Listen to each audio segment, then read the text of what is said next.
Assalamualaikum warahmatullahi wabarakatuh. Selamat pagi, salam sejahtera untuk kita semua. Jumpa lagi dalam perkuliahan online untuk mata kuliah metodologi penelitian. Sebagaimana biasa, kuliah ini akan berlangsung dalam 10-15 menit. Jika dalam pertemuan sebelumnya kita sudah mempelajari tentang bagaimana merumuskan masalah dan pertanyaan penelitian, maka dalam pertemuan kita yang ketiga ini, kita akan membahas tentang tinjauan pustaka, kerangka pikir, dan hipotesis. Pada prinsipnya, di bagian ini kita akan mempelajari bagaimana membangun fondasi atau dasar teoritis sesuai kajian teori dan literatur empirik yang relevan untuk menjawab masalah penelitian kita. Dari fondasi teori tersebut, selanjutnya dibangun kerangka alur pikir yang secara skematis menggambarkan bagaimana kita memahami masalah, menghubungkannya dengan teori, dan bagaimana menjawabnya. Dari bangunan kerangka pikir tersebut, selanjutnya baru dapat kita rumuskan jawaban sementara terhadap pertanyaan penelitian kita. Jawaban sementara atau dugaan sementara ini yang disebut sebagai hipotesis. Di bagian ini, sesungguhnya kita sedang mencoba untuk membangun sebuah kerangka konseptual mengenai desain penelitian kita. Oleh karena itu, mengawali pembahasan ini, saya mengutip apa yang disampaikan oleh Mudradjat Kuncoro dalam bukunya Metode Riset untuk Bisnis dan Ekonomi. Silakan Anda simak. Oke, mengingat penelitian merupakan proses yang sistematis, maka setiap bagian memiliki keterkaitan satu sama lain. Mulai dari pemilihan topik, perumusan masalah, tinjauan pustaka, metode, hingga pembahasan hasil penelitian, itu semuanya harus runut dan saling terkait. Khusus untuk pokok bahasan yang kita pelajari hari ini, merupakan rangkaian kesatuan yang tidak terpisahkan, dimulai dari tinjauan pustaka. Tinjauan pustaka ini merupakan dasar teoritis untuk memahami fenomena dan masalah penelitian kita. Tinjauan pustaka ini terbagi dua, yaitu landasan teori dan penelitian terdahulu. Selanjutnya adalah kerangka pikir, sebagaimana sudah disampaikan sebelumnya, bahwa kerangka pikir ini dibangun berdasarkan dasar teoritis yang sudah kita bangun sebelumnya. Terakhir adalah hipotesis sebagai jawaban sementara terhadap masalah penelitian kita. Hipotesis ini juga yang nantinya akan memandu proses penelitian kita selanjutnya. Mari kita mulai dengan landasan teori. Definisi tentang teori sudah diungkap oleh banyak sekali ahli. Di sini saya tampilkan dua. Silakan Anda baca. Intinya adalah bahwa teori harus bisa menuntun kita untuk memahami fenomena dan masalah penelitian kita. Oleh karena itu, teori harus memenuhi beberapa kriteria. Yang pertama, teori harus menerangkan hubungan antar variabel. Artinya, dia harus bisa menjawab pertanyaan mengapa, why. Jika fenomena itu menjawab pertanyaan apa yang terjadi, apa yang sesungguhnya berlangsung, maka dalam teori itu dia harus menjawab pertanyaan mengapa itu terjadi. Sehingga dalam metode bisa terjawab bagaimana cara menyelesaikan masalah. Oke, sekali lagi, teori harus bisa menjawab pertanyaan mengapa, why. Yang kedua, teori harus konsisten dengan fakta dan pengetahuan yang ada, sehingga dia bisa dijadikan rujukan.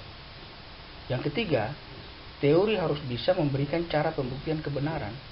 Jadi dia tidak hanya menampilkan statement, tapi ada reasoning yang sistematis dan bisa dipertanggungjawabkan secara ilmiah. Yang berikut, teori harus bisa merangsang penemuan baru dan menunjukkan bidang-bidang baru yang perlu diteliti. Ini merupakan diagram yang menggambarkan kedudukan teori dalam sebuah proses penelitian. Terlihat ada dua perspektif atau pola pikir yang berbeda, yakni induktif dan deduktif. Perspektif deduktif menjadikan teori sebagai dasar untuk merumuskan hipotesis yang berupa pernyataan tentang hubungan antar variabel.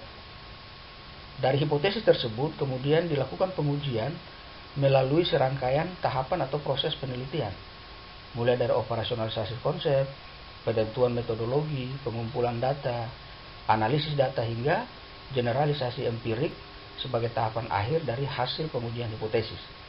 Sedangkan induktif, dia tidak mulai dari teori atau hipotesis, tapi dimulai dari fakta. Teori hanya digunakan sebagai alat bantu untuk memahami atau memberi makna terhadap fakta.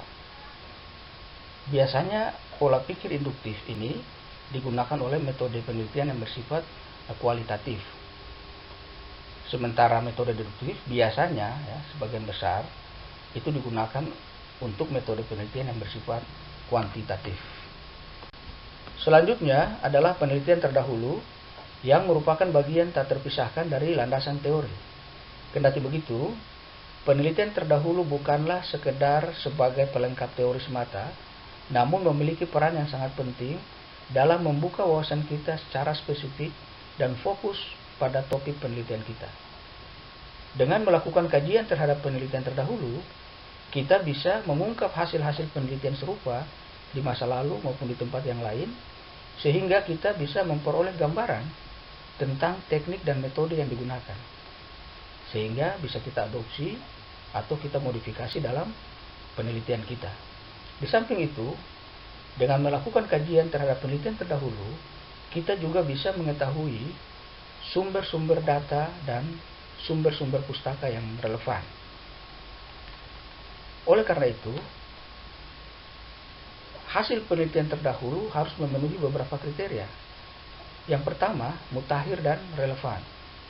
Artinya, hasil penelitian terdahulu harus up to date.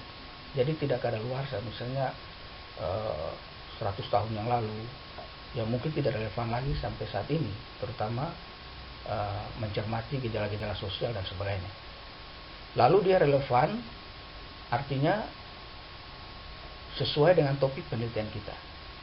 Yang berikutnya, penelitian terdahulu harus memiliki otoritas keilmuan yang tinggi, artinya secara ilmiah terpercaya, asli, objektif, dan diutamakan berasal dari jurnal ilmiah. Kenapa jurnal ilmiah? Karena jurnal ilmiah disusun menggunakan metodologi yang sistematis, melalui proses review yang ketat dari para ahli, serta dipublikasikan dalam terbitan-terbitan yang bereputasi. Sehingga kita hindari sumber-sumber informasi yang tidak ilmiah, yang tidak bisa dipertanggungjawabkan. Setelah landasan teori dan kajian terhadap penelitian terdahulu didudukan dengan baik, maka langkah selanjutnya adalah membangun kerangka pikir. Kerangka pikir disusun di atas fondasi teori yang sudah didudukan tadi, menggunakan pola berpikir yang logis, analitis, dan sintetis. Artinya runut, sistematis, dan terarah, sehingga kita dapat memperlihatkan hubungan antara berbagai variabel dalam penelitian itu secara jelas.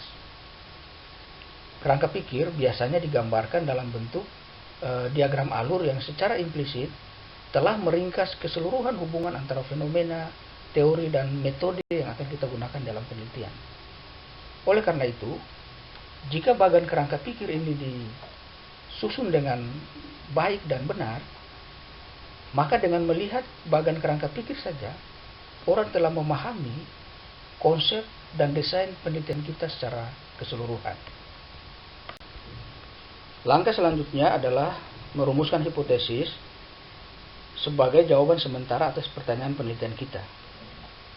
Sebagaimana yang telah dijelaskan sebelumnya, bahwa hipotesis dirumuskan berdasarkan kajian pustaka dan kerangka pikir yang telah kita bangun. Oleh karena itu, hipotesis harus konsisten dengan teori dan literatur empirik yang relevan. Misalnya kalau teori bilang ada hubungan antara A dan B, maka hipotesis kita adalah diduga bahwa ada hubungan antara A dan B. Jadi sesuai dengan teori. Hipotesis juga harus dapat diuji. Jangan sampai kita merumuskan hipotesis, ternyata hipotesis tersebut tidak bisa diuji. Kita kesulitan dalam mengujinya. Itu berarti penelitian kita tidak akan pernah selesai. Oleh karena itu, rumusan hipotesis harus jelas, konkret, dan terukur. Hipotesis menjadi penting dalam sebuah proses penelitian karena dia berfungsi sebagai koridor atau guidance yang mengarahkan penelitian kita agar lebih fokus dan terarah. Jadi kalau kita sudah punya hipotesis, maka proses penelitian kita akan fokus untuk menguji hipotesis itu. Jadi penelitian tidak bias kemana-mana. Namun demikian, tidak semua penelitian memerlukan hipotesis. Penelitian kualitatif yang deskriptif dan eksploratif biasanya tidak memerlukan hipotesis. Namun penelitian kuantitatif, misalnya penelitian ekonomi, khususnya ekonomi pembangunan, yang menggunakan metode kuantitatif, itu harus menggunakan hipotesis. Demikian pertemuan kita hari ini. Kita akan jumpa lagi dalam pertemuan selanjutnya dengan materi, metode, dan desain penelitian. Terima kasih. Wassalamualaikum warahmatullahi wabarakatuh. Selamat pagi.